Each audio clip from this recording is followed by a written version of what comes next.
Alright, 12s, buckle up, because something's brewing in Seattle that could flip this offense on its head. A quiet shift is building during camp, an unexpected battle is heating up behind the scenes, and to top it off, a new name just popped up that could shake up the rotation in a way almost nobody saw coming. Stick with me until the end, because what I'm about to break down might be the first step toward a season completely different from what everyone's expecting. So back the channel, smash that like button, hit subscribe, and let's find out together what's going down behind the curtain in the Emerald City. And to kick things off, let's talk about a possible shakeup in the backfield, one that could have ripple effects all season long. Kenneth Walker III and Zach Charbonnet are right in the middle of a competition we knew would come at some point, but maybe not this soon. Walker is one of the most explosive running backs in the league when he's healthy, the kind of guy who can turn a basic run into a 50-yard house call before the defense even knows what hit them. But that's the catch, staying healthy has been the uphill battle. Oblique, calf, and ankle issues kept him out of 6 games last year, and in total, he's missed 10 over the past 3 seasons.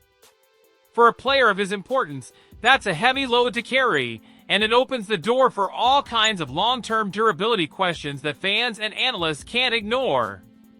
Meanwhile, Charbonnet has been cashing in on every chance to show what he's got, racking up over 900 scrimmage yards and 9 touchdowns, putting himself firmly on the radar for fans and analysts alike. One of them, former Seahawks QB and current analyst Brock Howard, went all in, saying Charbonnet should be the starter in Week 1 against the Niners. That's not an insider leak, just a sharp read on what's been happening in practice and how Mike Macdonald operates. The head coach wants to reward guys who deliver, who stay available, and who lead by example, and Charbonnet checks every single box. He's been out there every day, no restrictions, high motor, and earning steady praise for his commitment and work ethic. That doesn't mean Walker's riding the bench. Far from it. The expectation is he'll be used strategically, coming in at key moments to unleash his game-breaking runs and force defenses to respect the threat. If this rotation clicks the way the coaching staff envisions, Seattle could have one of the most dangerous ground games in the league, steady, punishing runs from Charbonnet paired with Walker's burst and change of pace. But for a competitor like Walker, losing that starting spot isn't going to be something he takes lightly. Preseason still has the power to change the picture, since those games are prime time to make a statement and rebuild confidence in front of coaches, teammates, and the 12s. But if Charbonnet keeps this pace, the heat's going to be squarely on Walker to raise his game. Now, on to another battle that's grabbing attention, fullback. The position's rare in today's NFL, but in Seattle, it still has a place in the playbook. Robbie Utes has already shown in preseason that he takes the role seriously. Against the Raiders, he flashed power, vision, and physicality that the coaching staff loved. He looked like a lock for the starting spot until Brady Russell entered the mix and added a new wrinkle to the competition.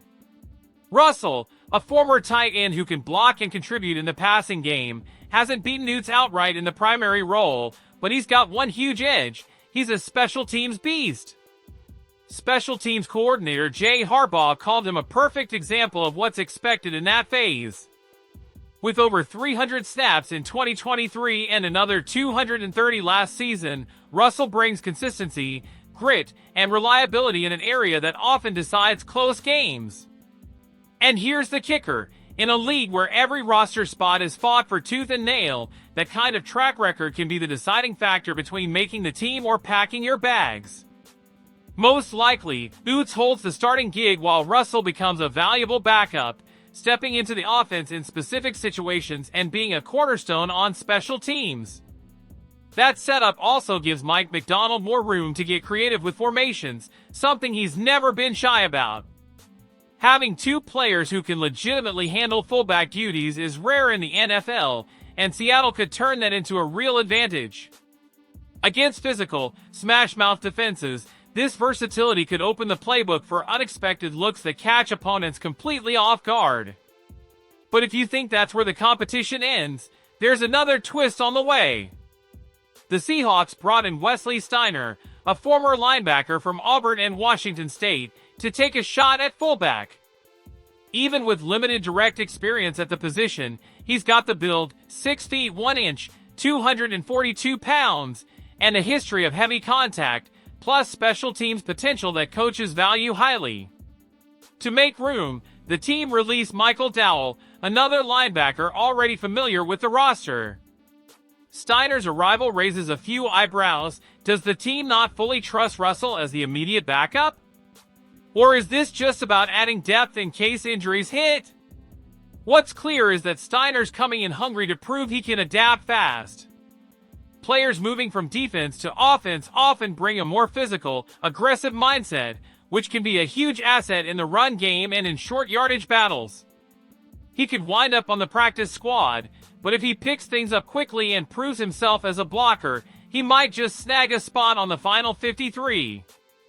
This move sends a clear, loud message: in Seattle, production matters more than name recognition or resume. It's been the theme since day one of camp, and it's likely to set the tone for the entire season. The thread running through all these stories is one word: competition. McDonald's making it clear that nobody's job is safe. Every rep, every snap, every detail matters, and there's no room to coast.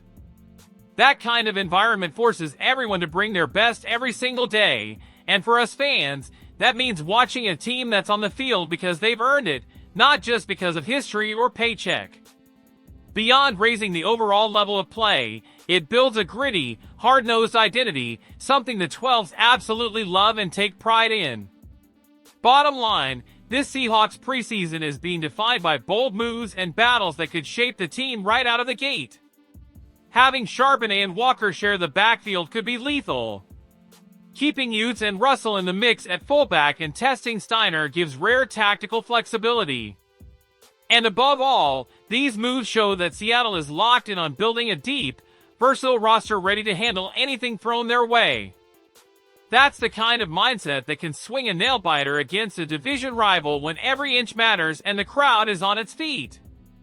Now I want to hear from you 12s. Do you think Charbonnet really takes Walker's starting job? In the head-to-head between Utes and Russell for fullback, who comes out on top? And with Steiner coming in, is this rotation about to get even wilder? Drop your thoughts in the comments. I'll be reading them all. And you know the drill. Like the video, subscribe to the channel, and hit that bell so you never miss what's happening with the Seahawks. Let's make some serious noise this season, 12s. Go Hawks!